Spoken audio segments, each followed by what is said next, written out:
So, very warm welcome to every one of you present here. VETIC is back with another interesting talk session series on ethical hacking.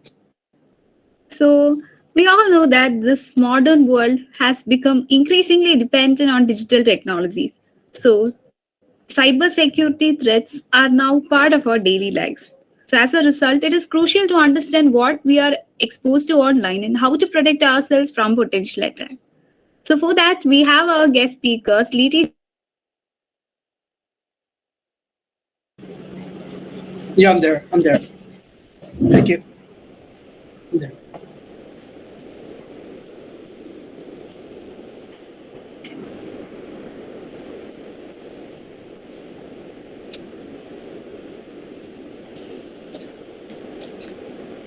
Hello, I welcome Sleety George on behalf of EETI. Over to you.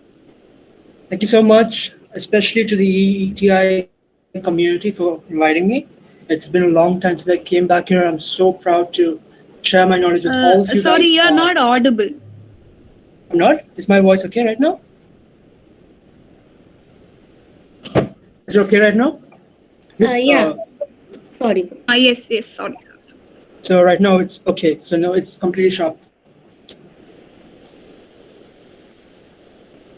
So to the participants, I would just ask you guys to like be interactive in the session. Just to let me know whenever my voice goes down or my video goes down or my presentation goes down, so that I need to make this an interactive session. I don't want any of you to sleep in the session, especially. So I hope all of you are interactive in the entire session. You can use the comment box, or you guys can even unmute and talk. It's no problem to me.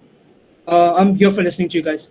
So basically, when I was told to talk about cybersecurity, cybersecurity today is so important in the world. Like if you've heard the news, a lot of companies like Okta, Uber, Snapchat, a lot of companies like that got hacked recently. So you should know what cybersecurity is. A lot of cybersecurity teams are getting withdrawn in the company also.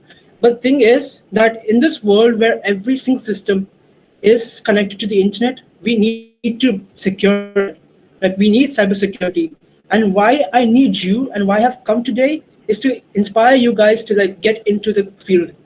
Like when I was, my main intention of this presentation is basically to get you guys inspired and to start your journey of cybersecurity. So whenever we start cybersecurity, we should ask ourselves, what is cybersecurity and what will make you a good ethical hacker? So to the participants out there, what will make you a good ethical hacker? Just you guys can comment in the comment box, or you guys can unmute it. Anything. You guys can. You're free of opinion. You can just say anything. What do you think will make you a good ethical hacker?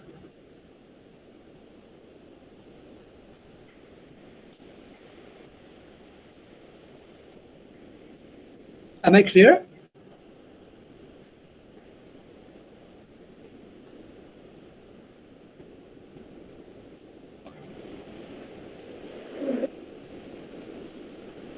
You guys can be free with me, okay? So if whatever answers you guys have, you can just put it in your messages.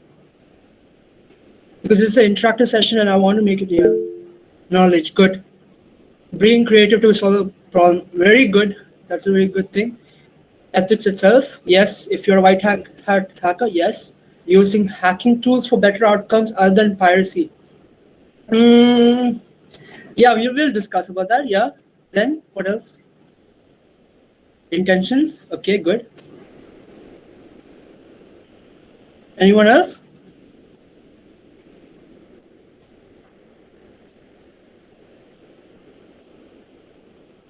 Okay, I think that's all of the answers. I guess, yeah. Okay. All these answers you've given is all right. Okay, you need to have knowledge, 100%. Do you want to say something, Anjana? Okay. So, yes, Mohammed Suhail told knowledge, being creative, ethics itself, 100%, using hacking tools for better outcomes other than piracy, and intentions. Yeah. So, logic is 100% one of the features, but the most important thing as ethical hackers is your will to learn. As ethical hackers right now, with new frameworks coming, with new softwares coming, with new updates coming, with new modules coming with every language, with new frameworks within websites, applications, and all. There are a lot of like patches and also holes within the system. So with that change in time, you have to keep on adapting. So you can't be like, okay, in 2010 I studied this framework and I will keep using this framework of 2010 in 2020. You can't do that in cybersecurity. Every single day you learn something new. Even the most experienced hackers and the most experienced cybersecurity analysts are getting hacked. Their companies are getting hacked, and with the smallest human error. And it's not because they lack skill. It's because with different times, different ways of hacking is evolved. So with times, like when you become ethical hackers, it's your job. I think it's a line from The Godfather which says, if you want to think like a criminal, if you want to catch a criminal, you have to think like a criminal. If you want to lie, if you want to catch a liar, you should think like a liar. So basically, if you want to catch a black hat hacker, or if you want to catch a vulnerability within your system, you've got to act like a black hat hacker. So if you got to do that, you've got to update yourself with every single framework, with every single vulnerabilities that is within your system and your applications to protect it and strengthen your system. Now I am going to actually start my session of day one, and I want to give you guys a round of applause. Welcome to the world of hacking. So in the world of hacking, day one is just me just speaking about what you will do as an ethical hacker, what are the types of ethical hacker, what are different types of cybersecurity, what will you be doing for the coming days, and for day two, I will be making you guys and me too. Like I will be working with you guys and doing a website where you'll be catching a flag, you'll be hacking real life systems for educational purposes. Don't worry, I'm not going to make you guys do illegal stuff. But yeah, you'll be getting your hands on with hacking as a community. That means all of you in real time with me, we will be doing some hacking rooms to get you started into that momentum of you becoming a hacker in the good way. Day three is basically going to be me summing up everything what you've done, what you've learned. It's going to be basic, 100%. But what you've learned for the first and second day, and what I'm going to teach you a little bit more in the third day, we're going to sum up all together to make a conclusion. And I'm going to make you execute all this within a real life scenario where you will be put in a position where actual security analysts today are being put. There are real life situations where security analysts are getting tricked by phone call. It's not just normal people that are getting spammed or scammed by phone calls. It's security analysts themselves. 2FAs are getting violated. A lot of network vulnerabilities. That doesn't depend on whether you're a multi-billion dollar company or whether you're just a small company. All networks cannot be 100% protected. That's why we need you in the world of ethical hacking. Now, before we start ethical hacking, the core of ethical hacking is cybersecurity. And to get into cybersecurity, we need to know little terms. Like, what is cybersecurity? Now, the three questions is what, why, and especially why you?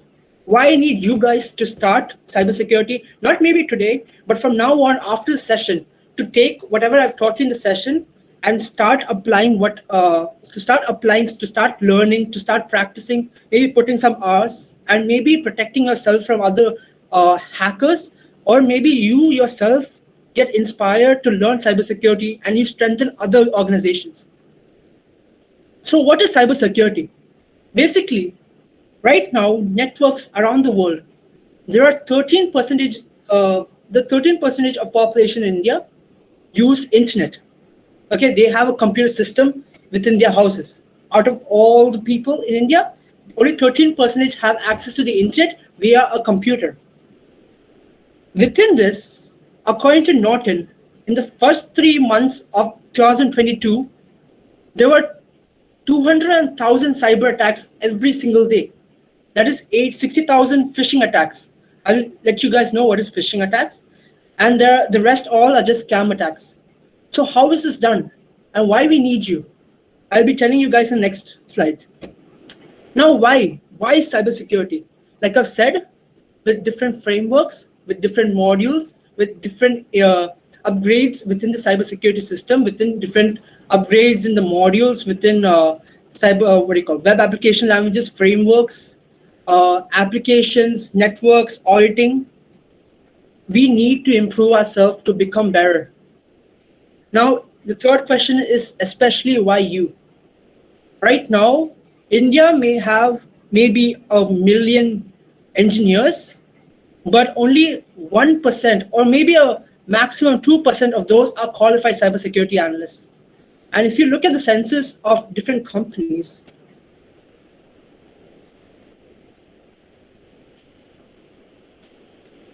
yeah, if you look at the census of different companies, you'll be seeing that a lot of companies they lack cybersecurity officials, they lack analysts. So we need people like you. Some of you might be in your, I guess, UG, PG. Some of you are doing your colleges right now, maybe passed out from school, or maybe you're finding a career path. Maybe you guys are working. So getting into cybersecurity, it doesn't have an age limit. Okay, that I want to make you guys clear about that. Cybersecurity does not have an age limit. You can start at the ripe age of 11. There are cases where people start from 11, 14, or there are hackers that start from maybe 59, like that range, like 55, late 60s. No, sorry, late 50s. So basically, you can start learning cybersecurity anytime because it's such a flexible course. You can start cybersecurity as a beginner with zero knowledge of programming.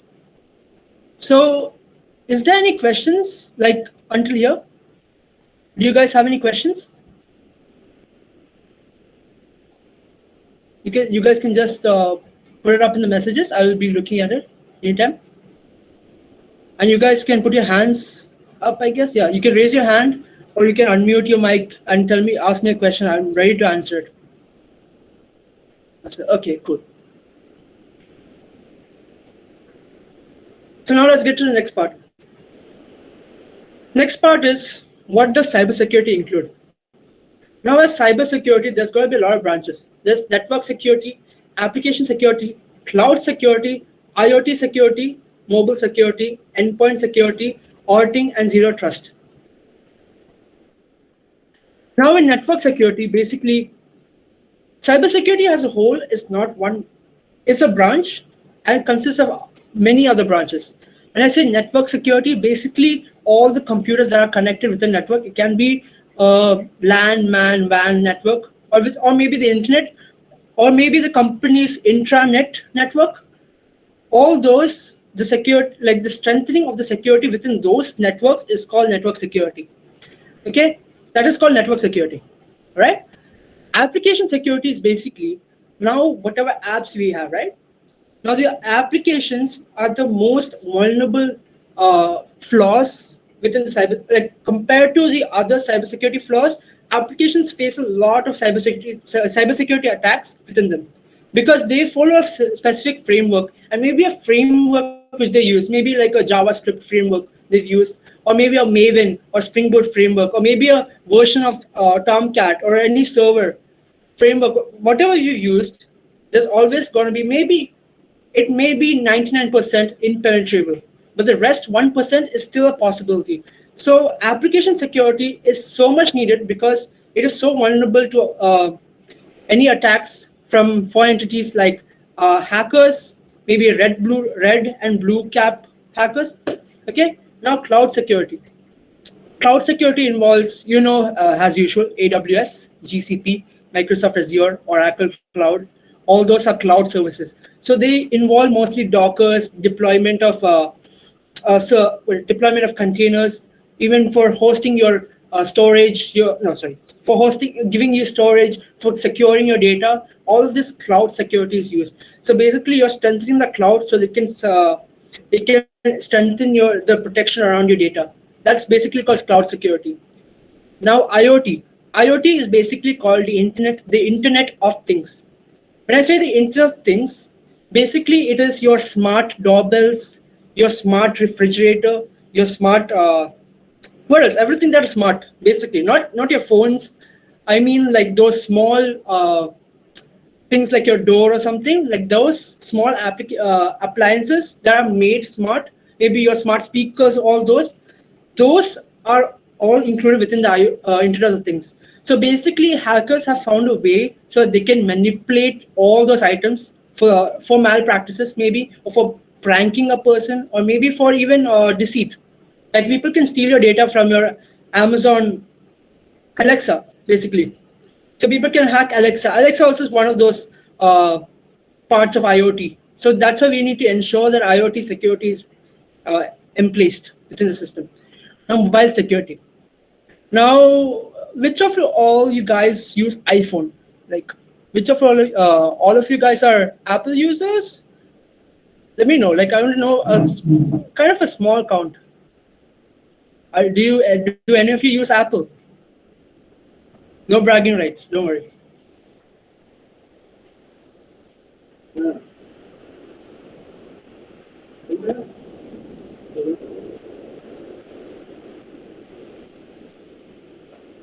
I guess the count will come later. So, okay, so basically, mobile security is basically your Android, Samsung, uh, iOS devices, maybe Microsoft device. I nobody uses Microsoft anymore. Android, yeah, okay, cool. So Android devices, iOS devices, Microsoft devices, nobody uses anymore, but still Microsoft devices and all those different OSs in mobile can be hacked. Androids specifically can be hacked in many ways. They can be used remotely, whether via app, maybe via USB debugging. There's a lot of ways you can hack an Android. Maybe even that small USB port you get, that USB 2.0 port which you put inside your phone, that can also be used for hacking. So, like in okay, yeah, exactly. So basically, Androids are vulnerable to attacks because the frameworks aren't made like compared to Apple or iOS devices. They are right now. It is stated that iOS are impenetrable. Like maybe 3 weeks ago, there was a zero trust vulnerability in iOS, but right now they've resolved it. So right now, iOS is standing with a 99 percentage of being impenetrable. That makes it vulnerable from security threats. So basically, nobody can hack an iPhone or iOS device. Basically, now endpoint security. Endpoint security is when you, as a user, I am a client, and whenever I search something from the internet, basically I'm sending my package to the server, and that end-to-end encryption is maintained by an endpoint security. You use WhatsApp, right? And you've seen that small label which says end-to-end security is encrypted. So basically, that's called endpoint security. Basically, the messages between you and another person is only seen by you and the rest of the people, and the messages to the rest of the people. If somebody tries to attack you or something, is formed as it'll be coming out as encrypted. So basically, that's called endpoint security. So protection to ensure that a message is passed between two specific users without a third person or more people coming into the system. If they come into the system also, they will only obtain encrypted data which cannot be penetrated. So most of these systems use AES, that means 128 or 256-bit AES. So right now it's impenetrable. Now auditing and zero trust. Now my job as an ethical hacker is network security, IoT security, cloud security, endpoint security, and auditing and zero trust. When you're auditing, basically you're measuring the rating. No, basically you're rating the network within a company. You'll break into a company and you'll maybe out like basically I tell you, you're going to a company, you're attacking a company, you're finding for flaws within the network security of the company, and you're going to rate it. Like in simple words, I'm just going to rate it out of 10. There's going to be a lot of threat reports, a lot of incident reports, but basically you're just ranking the network within a company. Now, what is zero trust? Now, whenever you are within a company, it consists of different branches. It consists of different people. It consists of people with different privileges. Now, you can't just give every privilege of a company to one person. Because if that one person is compromised, the entire company is compromised. So that's the concept of zero trust. So basically, you're going to distribute privileges of different parts of the system, of the admin system, different parts of the people. So basically, if one person gets compromised, okay, so that one small section, that one small module of the company is already going to get compromised, not the whole company. So that was the problem with Uber. The entire privileges access was given to the main network security officer he was part of the team which got exposed. So that's why the entire data, the cloud information of entire Uber was exposed. So that's called auditing and zero trust. I hope everything is clear. Is everything clear?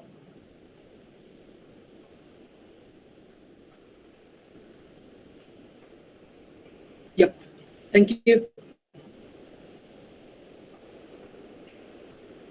So let's go to the next one.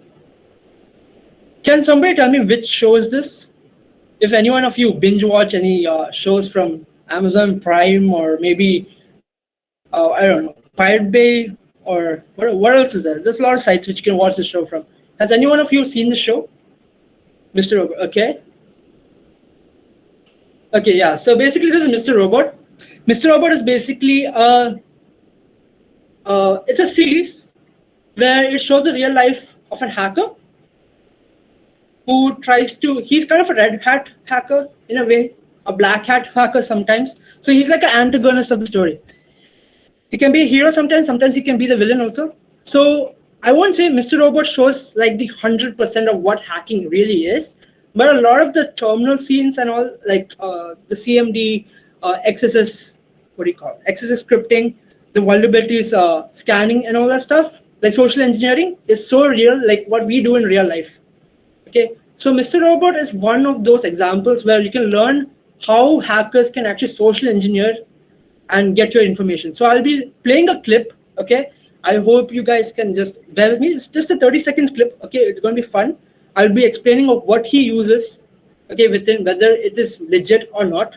I'll be telling you, okay? So the clip I'll be playing is right now. Give me a second.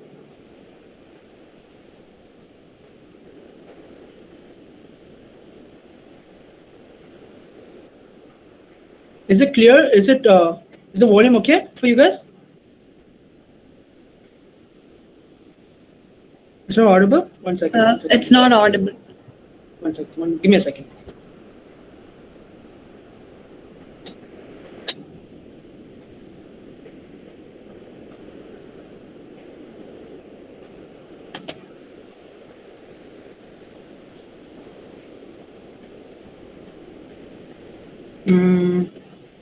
Not sure. Oh, okay, I got it.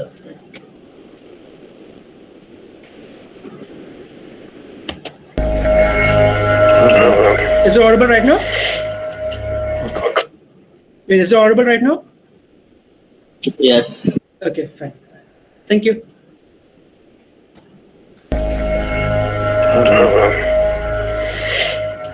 I'll call my supervisor. And that's why hardware is a perfect exploit. Desperate enough for the business to break protocol and let me in. Lonely enough to break. We need a supervisor in ONS3.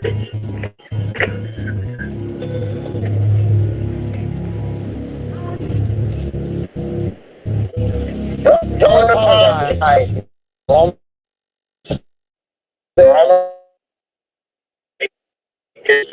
Letting her know the wife isn't late. When she leaves, that should give you enough time to plant the pie, okay?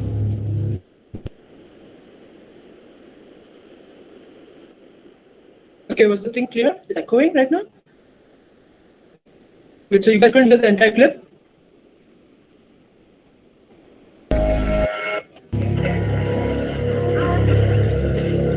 Need a supervisor in ONS3. It'll probably echo because there's spatial audio.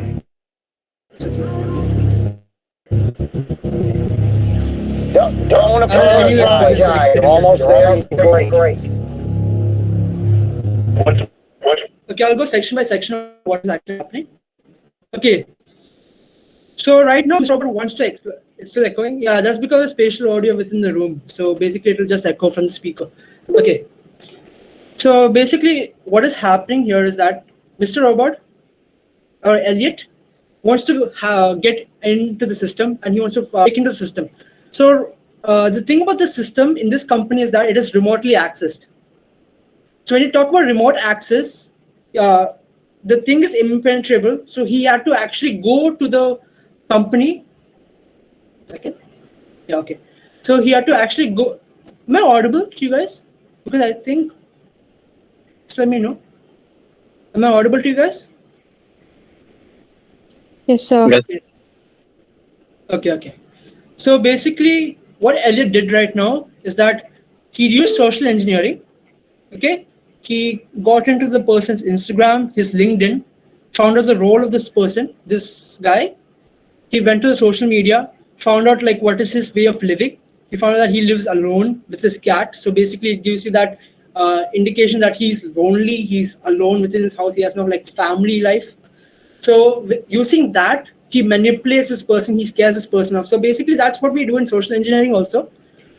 Social engineering doesn't mean that you have to like go there. It is one of those scenarios where you can't remotely access a system. So you have to maybe like go into the place, do reconnaissance, like you have to go around, ask people, ask questions, maybe get into the people who actually like talk with, who are with the system, and get to know them and maybe manipulate them so that they can spit out data.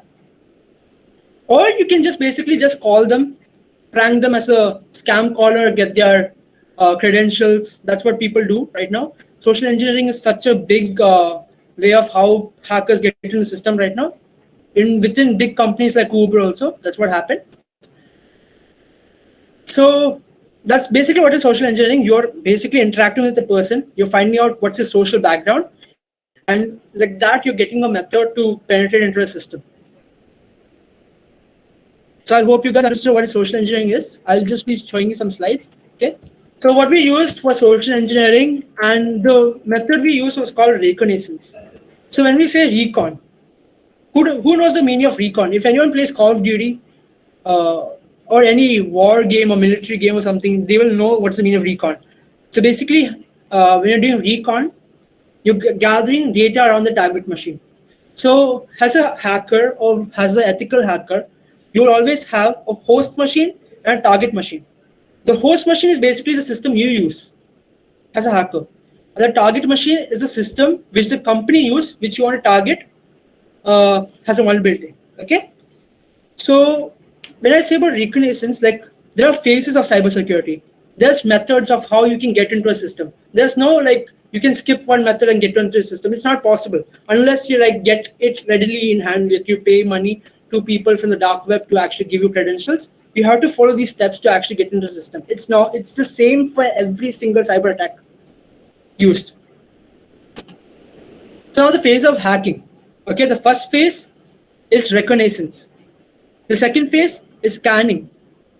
Then third phase is gaining access. Fourth phase is maintaining access. Fifth phase is covering tracks. Now, these steps are essential within a cybersecurity. When it comes to like auditing, if you're an ethical hacker, red hat hacker, black hat hacker, blue hat hacker, everyone follows the same methods. Nobody skips it. Because if you skip one of these, you can't actually get into a system. Each and every step is essential to perform a perfect hack. So that's that. You should remember that keyword, the perfect hack. So the perfect hack can be done by only using these 5 methods. If when manipulated, can perform a hack. It doesn't matter which system, you have to follow this. So reconnaissance. Basically what I've told you is you gather information and data around a target system. So if you want to attack something, or if a company tells you like, you are an ethical hacker and I want you to attack my system. So basically you won't just be like, okay, fine. He told me to attack his system. I'll just go blindsidedly into a system. You can't do that. You have to first do your research. You have to gather information around the system. What frameworks does the system use? What kind of encryption the system uses? Like what is the way data is stored? Whether they use a cloud network, or whether they just use like hash tables or mappings or anything like that. So you should know how a system works before you try to attack it. Now scanning. Scanning is basically an essential step within if you want to hack into web applications or maybe a company itself or any IP address, you can. So basically, you'll be using a tool called the Nmap. I hope any of you that is curious about cybersecurity have heard of the Nmap, or if any of you have done their computer science or IT, I think any of you guys have done your Nmap. Is it? Just I need a yes or no from the comments.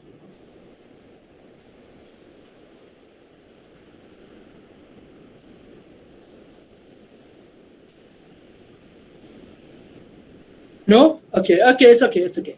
I'll be telling you guys how to do Nmap tomorrow. Okay, so basically, whenever you get into a company, you need to know what is the open holes, what is the different directories you can access, whatever, like each company or a network has ports.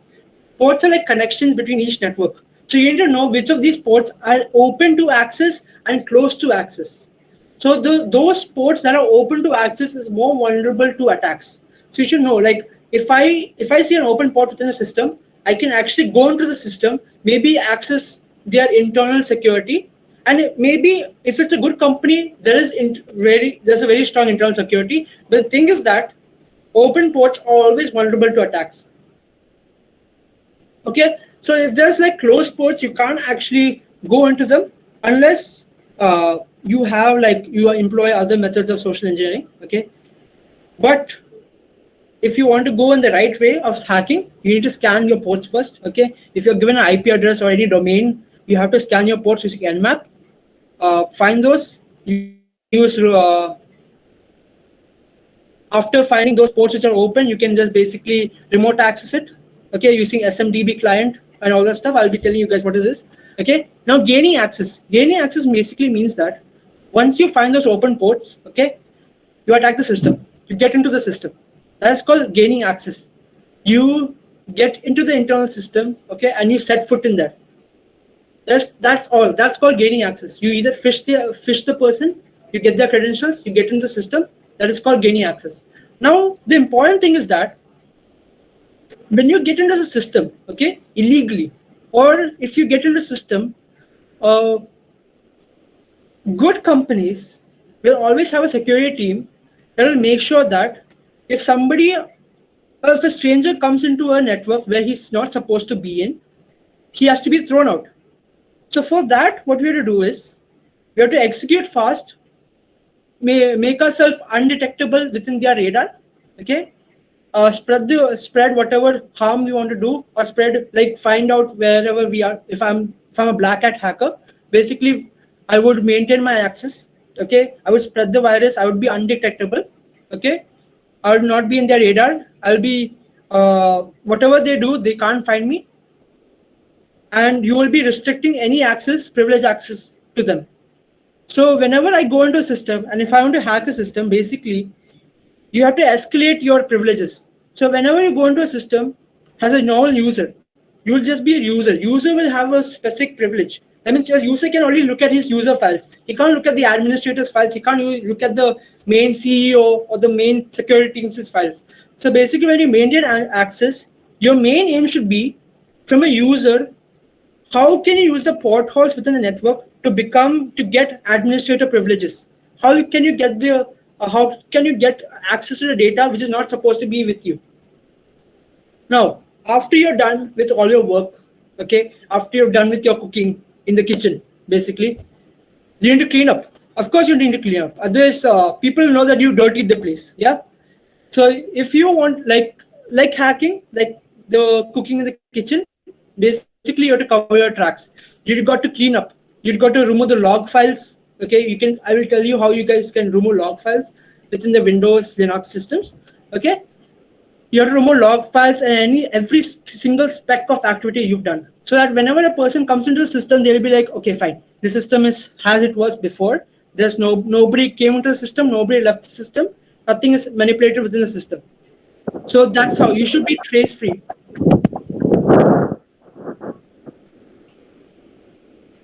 Okay, sure.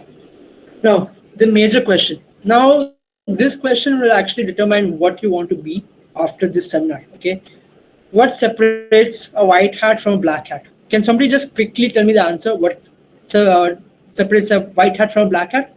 maybe unmute your mic because I think we don't have much of a time, but yeah. What separates a white hat from a black hat? Ethics. Ethic, okay.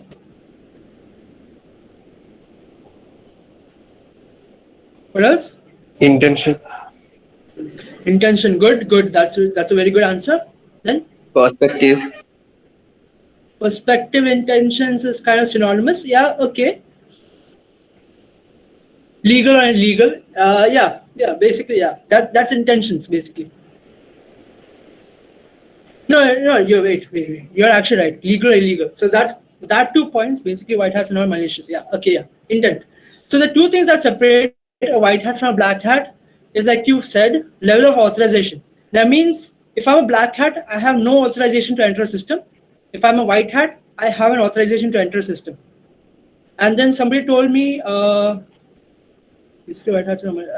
intent. Exactly. So a white hat basically wants to secure a system, we strengthen the system from a black hat, and a black hat's basic intention is to harm data, leak data, or manipulate data for his or her benefit. Okay, he can earn money, he can get monetary benefits from it, or maybe he might get a fun out of it. So that's basically the two things that differentiate a white hat from a black hat. Okay, now I've said what is white hat, what is black hat. Now these two are not the only sections of hats within the community. There's a lot of different hats within the community. So I'll be just telling you what are the types of hackers. Okay, there's a black hat, there's a white hat. So black hat is basically represented as a yin symbol. So I think so you guys might know what is a yin and yang symbol. It is that black and white symbol in the Chinese mythology, something like within the story. I guess you've seen this symbol. Okay, so this is the black is the yin and the white is the yang. Okay, so black hats are represented by yin and white hat is represented by yang. So white hat is basically ethical hackers. Okay, so what you're trying to be right now is ethical hackers. Now, gray hat. Gray hats are the one who are neither black nor white. They are the in between. They hack into system just for fun. They've learned something. Like if you teach a baby how to learn a new trick, okay, they might use it for pranking you, or maybe they might do some mischief or something like that. So the same thing. Like they have no intention of hurting you, but they just want to apply what they've learned into systems. And sometimes they get into like very serious systems and they just leave. So they have that intent, they have no intention, but they don't even have authorization. So I guess you got that idea. They have no intention to harm a person, but they have no authorization to enter a system. Okay? Now next, red hats.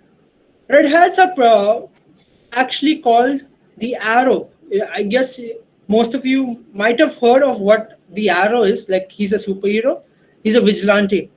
So vigilante is basically a person who does good, but considered bad. So basically, he acts like a white hat, okay, but he has no authorization to enter a network. So he illegally gets into a network, okay, hacks it, and then he tells the network that, okay, your system is hacked.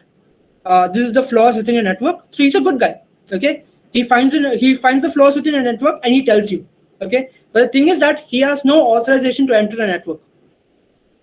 Now the blue hat. Blue hat is basically those people who tell me that, Sleety, I want to hack into my girlfriend's account in Instagram. Those are revenge hackers. Okay, they are revenge exploiters.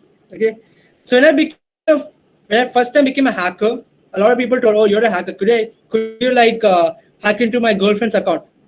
So those are basically those people who have the intention of revenge.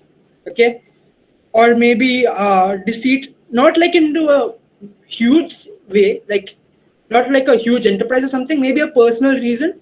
Okay, those people are blue hats. Okay, those people are like black hats, but for personal reasons. Okay, now green hat. Green hat is basically you guys, the guys who just got into white hat hacking, who are just learning from few pathways, or maybe you're just getting the stepping stones of white hat hacking. So you guys are the green hats. hats. Now, are basically those people. I know it doesn't sound like the hats, but script kiddies are actually the pranksters. So the pranksters are basically cybersecurity analysts or hackers. They make applications, okay, and these applications might be open source sometimes. So these people might, like your friends might send you a malicious link through WhatsApp to fool you. Those people are called script kiddies. So basically, they're using other people's tools to attack you.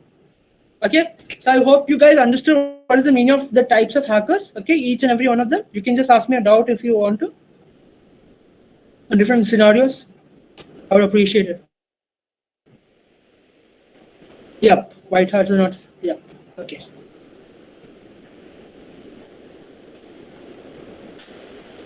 So that's the end of day one. Okay, I guess I've finished correctly in time. Okay, so that's the end of day one. I need you guys to do something for me. Okay, when you guys come for tomorrow, is hacking itself ethical? See, there's two things of hacking. Okay, there's hackers and crackers. Okay, when I'm saying hackers, the common way of how like people picture hackers as those people who attack systems, who hurt people. But then there are two words you can use, hackers and crackers. Hackers are actually used for white hat hackers, okay?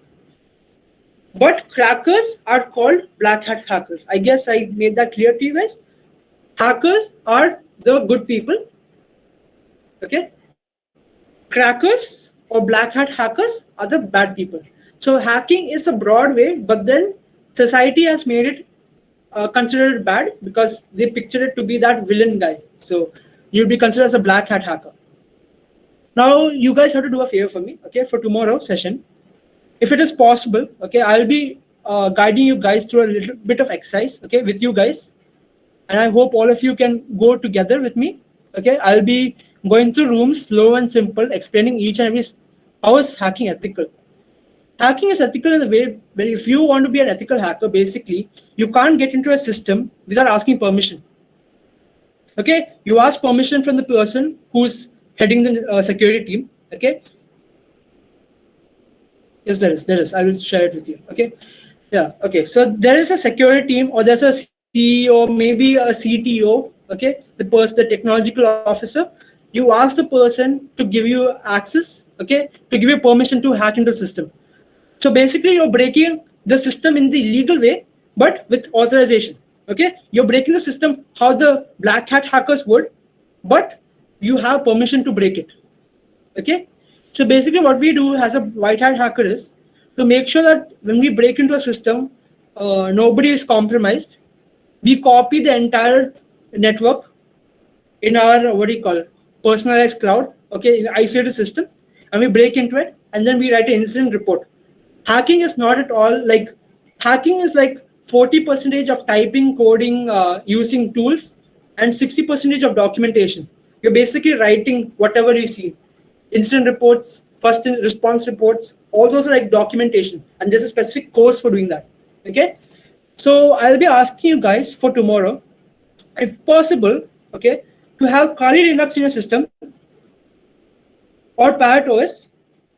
Parrot OS is like the light version of Kali Linux, but then I would recommend having Kali Linux because it has a lot of functions if you want to go professional. Okay, Parrot OS if you want to just do it for like a low profile thing, like a low key, like without harming your system.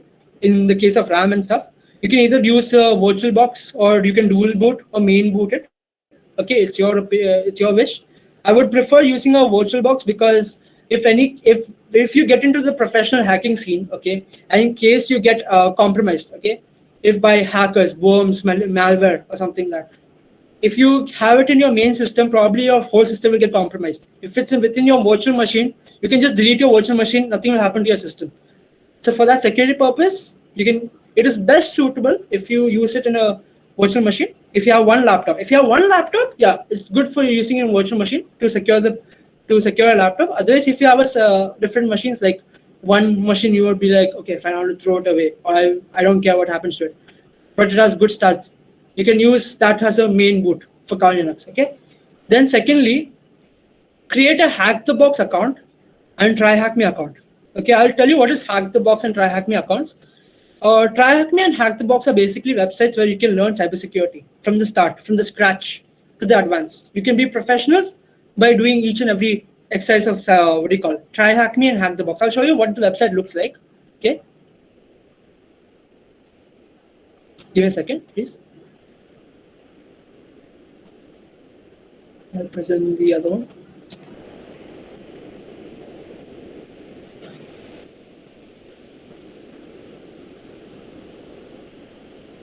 I hope you guys see this. Yeah, so this is basically TryHackMe. You can use TryHackMe for I'll show you. Okay, so TryHackMe is a place called Learn. Okay, there's a lot of pathways. My internet for some reason is so slow. Give me a second. Sorry. Okay, so basically TryHackMe has a lot of pathways from where you can learn beginning. Okay, learning pathways. Within that, you will see red teaming is a new room. Okay, I would 100% recommend if you like, or if you want to know what. Can you see the screen? Can you guys see the screen right now? No, No. No, it's it's not visible. One, give me a second. Give me a second, please.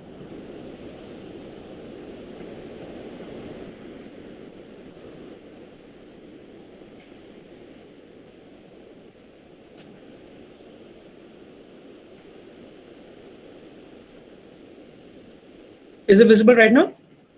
Yes. Yes, it is visible. Yeah, okay, fine. So this is TryHackMe. You guys didn't see the first part also, right? Of what is TryHackMe?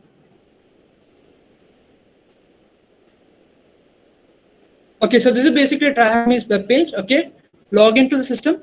Okay, log in, get a TryHackMe account, and then there's a pathway called Learn. Okay, I'll just maximize it so you can see. Okay, so you can learn, and from Learn you can basically, there's a lot of pathways.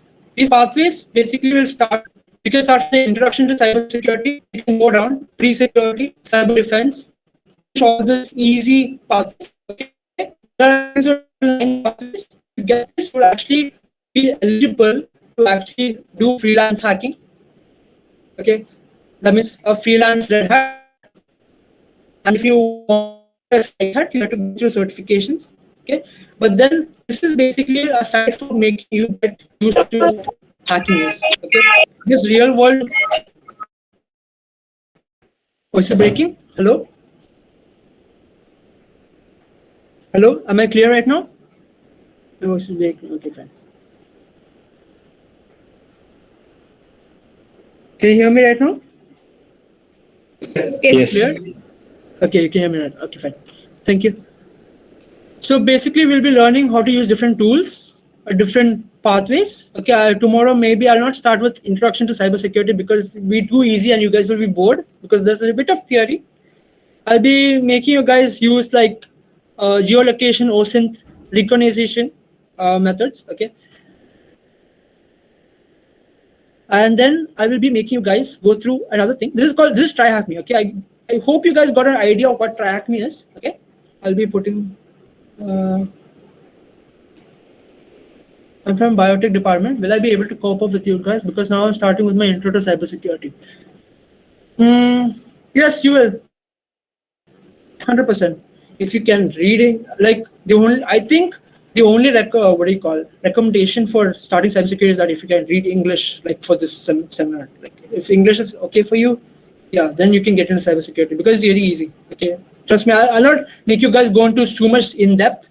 Okay, I'll try to make sure it's simple and you're starting with the the surface level of cybersecurity. Okay, so nobody will feel like they don't know stuff. Okay, it's what you've learned and just common sense, logical. Okay, how much knowledge would we need to learn hacking? See, professional hacking will require you to learn how to use Linux terminal. Okay, you need to know how to use Linux, directory traversals, the different system calls. Okay, you need to know a good amount of Linux. Then programming language as such, if you want to go like into higher levels of hacking, you need to know MySQL.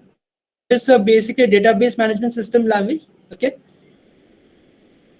structured query language. Okay, SQL, or and for programming language, you should know at least a Java. Okay, so I won't be implementing Java and database management system because I know there's a lot of people from other branches. So I'll just be giving you like a hands-on on the basics of what cybersecurity uses. Okay, because these will be the things which you will be using on the the first step of cybersecurity. All right. So the second site which you have to go is, I hope you guys are noting these down because I need you guys to at least like, do we need good PC with good specs to do the hacking? See, when you're going to higher levels of network, okay. For right now, for learning purposes, you can use low specs. Okay, maybe max you need is a 4 GB RAM. Okay, if possible, 4 GB RAM laptop. Then your processor depends. i5, if you have an 8th generation, it's fine. Okay, i3 is also fine in a way. The thing that differs is basically your processing speed will be different. But overall, for getting into hacking, no, it doesn't require there's no specific system requirements. Just 4 GB RAM, and I think no computer systems go below 4 GB, right? I don't think anybody uses that, unless you're in 1995 or something like that. So I'm sorry if any of you are using that. Okay, so okay. So the next thing which I want to use is, one second, give me a second. Okay.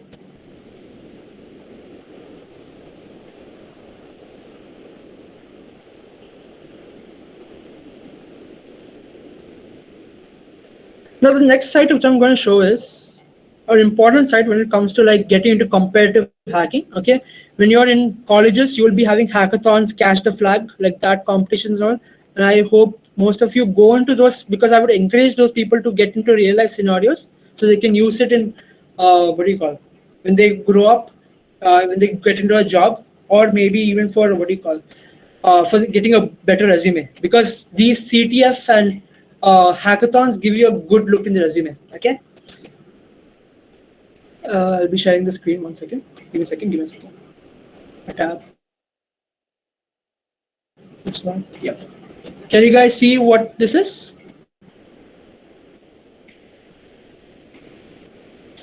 What does CTF means? CTF means catch the flag. So I'll tell you what it is.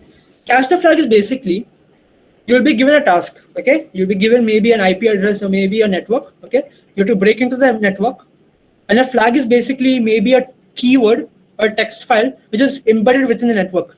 Now you don't know where the flag is going to be. You don't know which part of the network the flag is going to be. But wherever the network is compromised, you will, after digging through the system, you will find that flag. If you find that flag, you win the champion. You win the match. So basically, catch the flag basically means that you dig into the system, find the flag, and you win the match. So whoever does that whoever does that first will win the whole catch the flag tournament. Okay. So it's been, if you're from Kerala, you might know, will we be able to do CTF after this class? Meaning what, like tomorrow? Or you mean like you want to get started into CTF?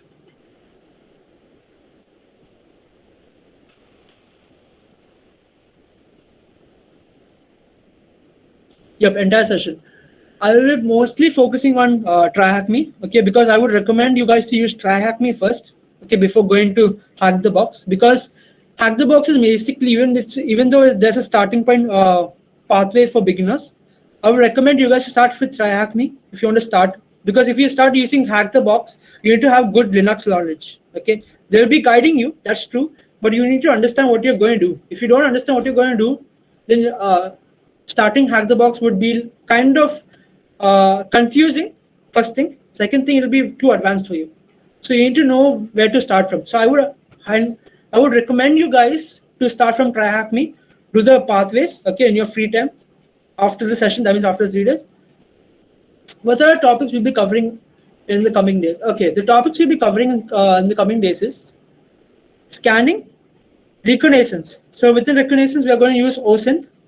OSINT is basically you'll be collecting data, maybe by Google Docking, by geolocation, okay, by extracting information from images, by reading text more deeply within social media and stuff, okay. There's a basic attack practice. by the EC Council. Okay, so I will be covering those. I'll try my best within 45 minutes to cover all those, because I think so I've passed my time limit a bit. So I just want to finish this off a bit. Okay, sir. Is there a specific version for Kali Linux to be downloaded for tomorrow?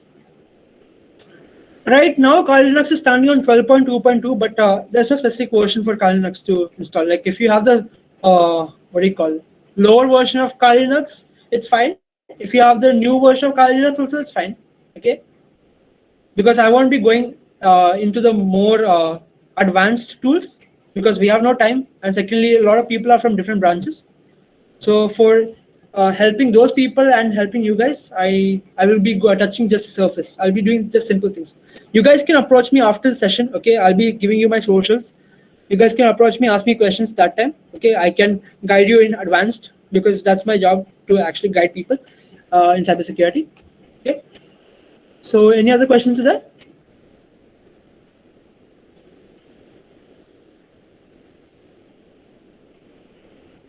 No. Okay. So you created a hack the box and try hack me account. Okay. Then I need you guys to note down this software. It's called EXIF tool. EXIFTOOL. EXIF tool is basically will be taught about various software for pranks. You can use it.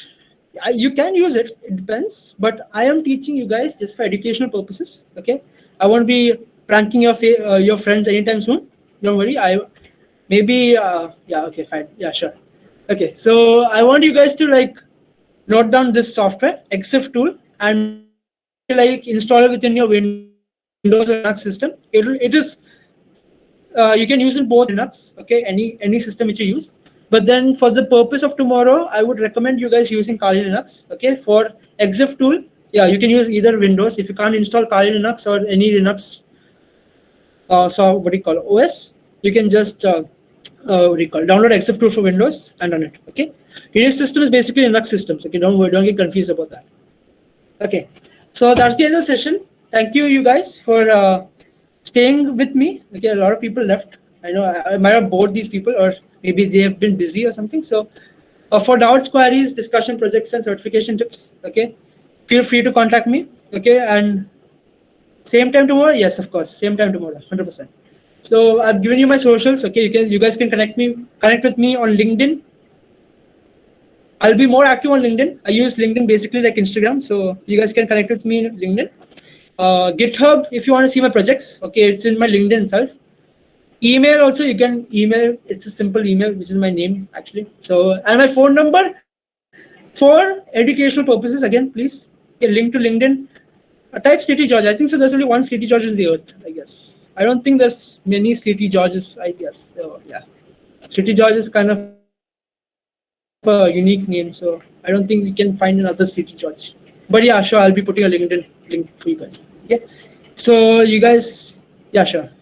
So, I'll be giving you guys my phone number with the intention that you guys use it in education purposes. Don't send me scam emails, okay? Or don't prank me. Please, I don't have time for this. But thank you guys for this amazing session with you guys. Thank you for being so enthusiastic, and thank you for responding. I actually this is my first online session. Usually I do seminars. No one pranks the king. Thank you so much. I'm not the king. You guys are. That's actually illegal, right? Even pranking. Yes, it is. So thank you guys. Handing over to EA. Thank you. So thereby we come to the end of the session. I hope everyone's queries are answered. So thank you for being here, participating. Hope to see you tomorrow at the same time. We will be handling hands-on session. Hope to see you tomorrow. Thank you. Thank you.